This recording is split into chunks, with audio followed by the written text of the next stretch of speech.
quando a gente fala sobre a energia cósmica, né, muitos perguntam, tá, e da onde provém, né? Da onde, qual é a fonte disso, né? Da onde isso, como é que isso chega aqui para nós, né? Então, uma coisa que é bem importante da gente saber, até esses dias aí eu falei um pouco sobre hierarquias e tal, né? Alguns dão umas xingadas, assim, algumas pessoas não gostam quando mudam alguns conceitos, né?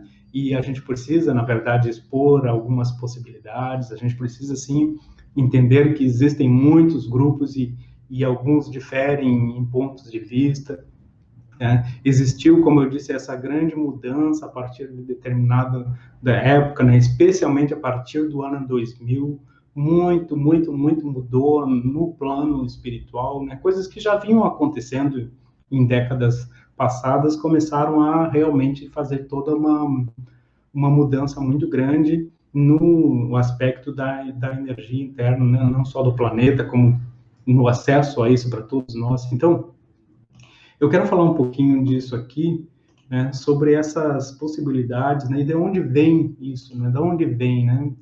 Eu acho que vocês, especialmente os que já estudam um pouco, né, já viram várias vezes que eu cito aqui no manual várias vezes, né? Aqui, por exemplo, na página 31, né, nós temos assim a ordem de Micael como sendo a grande chave, né? Se alguém ainda tem essa questão assim de precisar, né? Tem pessoas que eu chamo assim as pessoas mais cardíacas, são aquelas que necessitam trazer uma força, né, ou se conectar com uma força por meio da palavra, né, da intuação, da invocação. Então, eu ainda considero essa chave, né, Micael, como uma das possibilidades que as pessoas têm para se conectar com uma fonte maior de energia. A gente tem que entender, em um primeiro momento, né, que existe uma diferença de manifestação de seres, de energias, né? E é bem colocado assim, se vocês se reportarem a alguns vídeos anteriores, especialmente da série Espiritualidade, vão ver do que eu estou falando, que é o que eu falo assim, ó, que existe um nível, né, um nível da criação, onde existem esses seres que se autodenominaram deuses e que ficaram muito nas tradições, nas religiões, né, identificados como sendo o suprassumo de toda a espiritualidade. No entanto, a gente entende hoje que existe uma linha que está além disso, né, está além da criação, está além do nível da manifestação, e essa linha nos une à nossa essência e a seres, né, ou a entidades, vamos chamar assim, entidades cósmicas, né, seres divinos que não são criados e nem criaram nada, que aí nos conectam com aquilo que vem a ser a inteligência superior, né, aquilo que é incognoscível, mesmo incompreensível, né, mas que é a pura energia. E nisso entra um pouco aquilo também que a gente já falou sobre os raios, né? Que existe aqui uma manifestação do segundo raio cósmico que vem aqui e que dele derivam os demais raios que a gente entende, né? Que são os raios que são as propriedades, as características que, enfim, moldam também as personalidades, ou as características, ou a forma de ser de todos os reinos aqui. Tá? Então, mas acima disso mesmo, né, lá no nível de pureza, antes dessa criação, existe então uma ordem de seres, vamos chamar assim, que a gente pode entender, né, lá no nível universal como uma característica que chamam assim, ou uma característica, uma denominação dos Micaéis, né? Os Micaéis seriam então Cristos universais, né? E essa palavra Cristo causa um furor danado, assim, quando a gente começa a falar, cai um monte de, Cristo só pode ser de uma linha, assim, não. Então a gente está falando aqui, tudo que se relacionar no nosso entendimento, tanto da manifestação como no espiritual, está derivado de um segundo raio, esse, né? Segundo raio, amor, sabedoria. E essa linha, essa linhagem crística, né? Esse manancial, essa hierarquia superior, assim, todos os seres que estão ali, eles têm uma denominação, né, tem uma característica que é ser Cristo, né? Cristos. Então, nós temos um Cristo planetário, um Cristo galáctico, um Cristo universal e um Cristo multi-universal, e teria um multi-universal que seria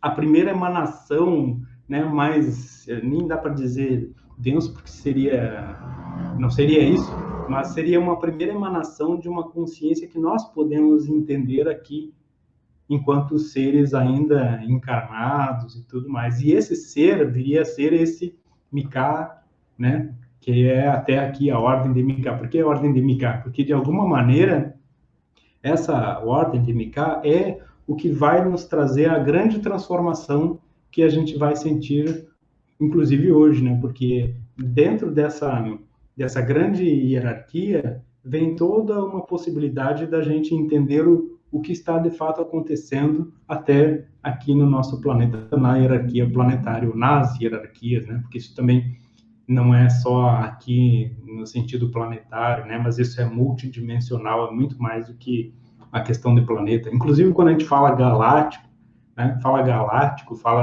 não é que vai lá naquela galáxia, né? Inclusive, você fala assim, é de Sirius, é de Andrômeda, não sei o que. Não é uma questão de ir lá naquela galáxia ou lá naquele outro lugar, né? Mas é uma questão de dimensões, né? A gente tem que fazer isso na questão assim, que se fosse localizado, seria numa dimensão onde aquela energia vibra como se estivesse vindo daquele ponto, porque não tem nada a ver com constelação, assim, né? Isso é um assunto bastante subjetivo, né? Bastante abstrato, mas que a gente precisa ir entendendo assim. Então,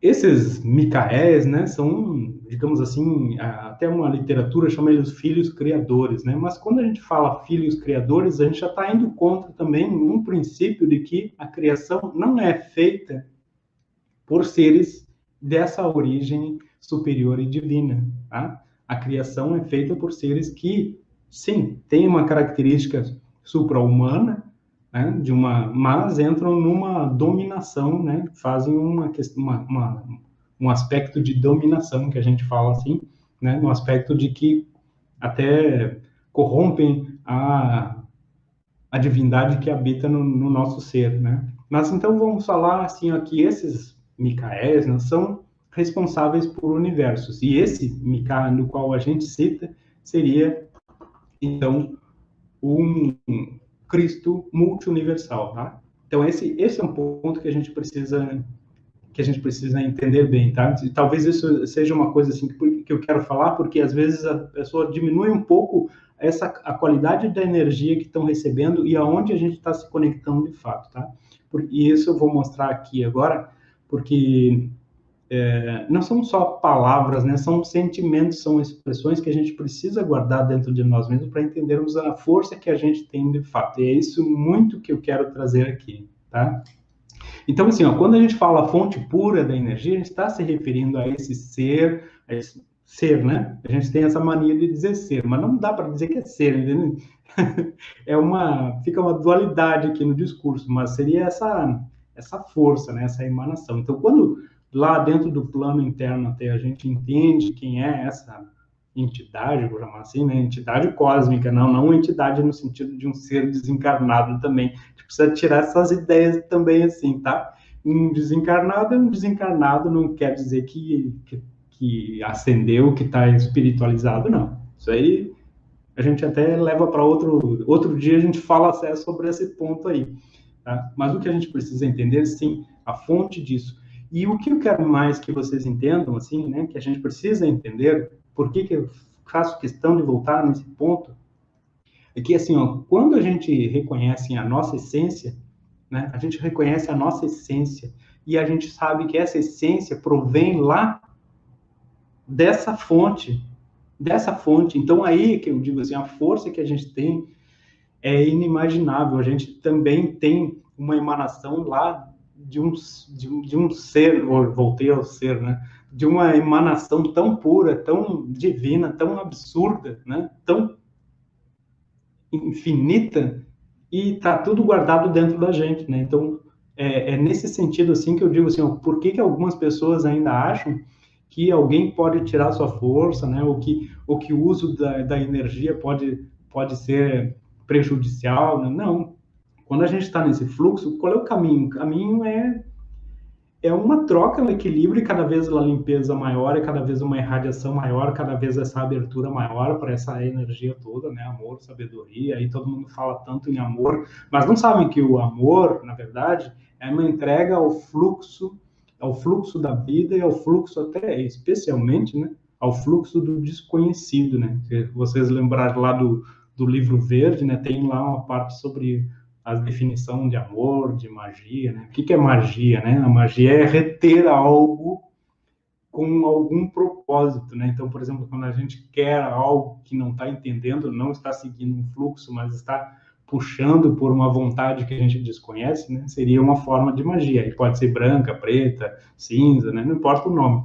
Tá por aí. Mas quando a gente faz uma entrega de fato, né, ao fluxo dessa energia divina superior que está em nós, no sentido de equilibrar e cada vez a gente ascender mais nisso, então aí a gente entra realmente num fluxo do que se denomina amor. Amor verdadeiro é aquele que se entrega sem saber onde vai cair, né? Sem saber no que vai dar. Não fica esperando o resultado, não fica esperando algo em troca, né? Não quer saber, só vai. Tá? Então isso é importante da gente entender também. E quando a gente vê isso aqui, também a gente tem ali, ó, isso é uma coisa que talvez os novos não tenham nem visto ainda, né? Mas quando a gente entra lá no nível 3, a gente tem uma coisa muito importante que é chamado protocolo de Mika. O protocolo de Mika é uma integração tão profunda que as pessoas nem entendem. Não é para fazer isso aqui, tá? Só estou mostrando, calma, vamos com calma. Mas eu quero só mostrar assim a fonte disso aqui, né? Quando a gente tem uma ideia de que quando nós estamos entrando nessas iniciações e quando a gente está entrando num fluxo de um reencontro da nossa essência, nós estamos voltando, né? Por isso que fala assim, volta à casa do Pai, né? Quem é o Pai? Aí nós vamos entrar já na questão dos corpos sutis aqui. Quem é o Pai? O Pai é o nosso núcleo superior, né? A parte mais profunda de nós mesmos, né? Então, o pai é o regente, né, o nosso regente monádico, a nossa parte superior, a nossa essência mesmo, o fruto dela. Então, quando a gente vê, assim, né, numa iniciação, esses seres, né, partículas ali voltando, né, sendo reconectados à sua essência, é algo que não tem preço, assim, a grandiosidade disso, né? E o entendimento disso é muito importante para a gente saber onde a gente está indo, né? Até a gente, às vezes, usa, assim, algumas denominações, né? Por exemplo, anjos, mensageiros, né? Mas é uma denominação que não tem nada a ver com isso que a literatura vai colocando aí sobre anjos, etc., assim, né? Não tem nada a ver mesmo, né? Então, isso é muito importante da gente também tentar entender. Esse Cristo multi-universal, né? Que é uma extensão daquele Cristo, né? Que alguns já ouviram falar, o Maitreya, né? Que é Maitreya em um nível cósmico, né? E de Sananda, que é no nível galáctico, né? E que também aí é o mesmo Jesus, né? Que foi Jesus, né? Isso aí quando entra nesse tema, o pessoal quer achar que eu não sei do que eu estou falando, assim, né? Mas todos são representantes da mesma hierarquia crística em níveis diferentes, tá? Maitreya tem um especial cuidado, né? Porque quando, né, 2.000 anos atrás, 2.000 anos atrás, não era permitida essa luz multi-universal chegar até o planeta, tá? Então, ele se manifestou por meio do Jesus, né? Isso eu já falei, assim, dá muita controvérsia. Então quer dizer que o Cristo e o Jesus são dois seres? Depende de como se olha. Se olhar pelo nível de uma encarnação, pode ser. Mas na época, 2.000 anos atrás, não estava pronto ainda para o planeta receber toda aquela energia de um nível multi-universal. Então vinha um nível, né, compartimentado, digamos assim. E o Jesus, depois que desencarna, entra em um nível mais profundo. Diz assim, já estava sendo preparado para aquilo ali há milhares de anos. Sim, óbvio, né? Com corpos sendo preparados, né? Diz assim, o pai era carpinteiro. Não, nada disso, né? Se a gente for olhar mesmo a história de fato, aquilo ali era toda uma preparação que tinha sido feita para que ele assumisse aquele cargo. Mas que sim, continuou sua evolução ainda no planeta depois de um tempo, sim. manifestou aquela energia que se precisava para entender o segundo raio, né? Para se entender.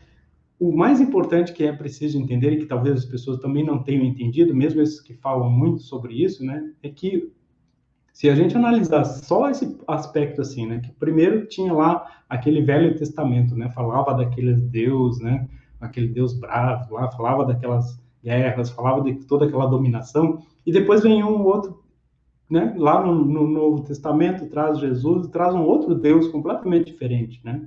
Então, eu já falei sobre isso aqui no episódio sobre espiritualidade. A diferença que a gente faz e precisa fazer é que antes se falava do Deus da criação, né?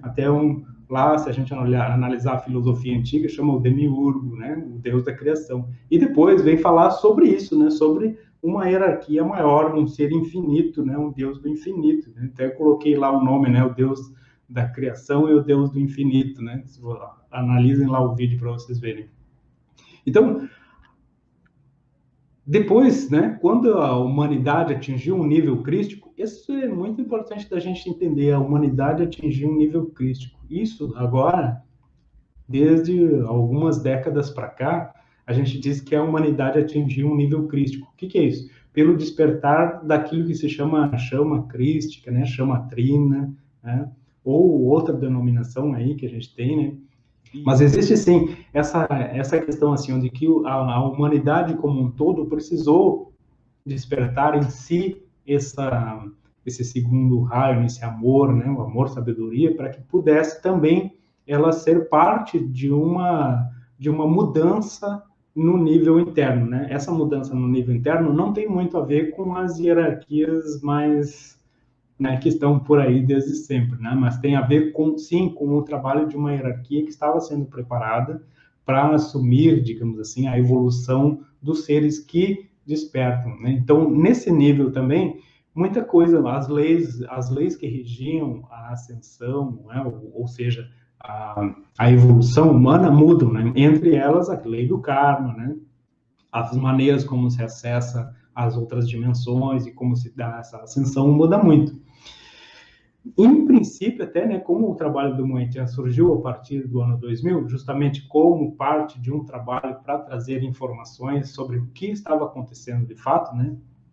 Isso não foi só eu aqui, né? Foram muitos grupos que começaram a ter essas informações, muitos grupos entenderam que precisavam manifestar isso, né? Porque acessaram essa mudança da energia, acessaram essas hierarquias diferentes. No entanto, aconteceu isso que eu estava falando no início.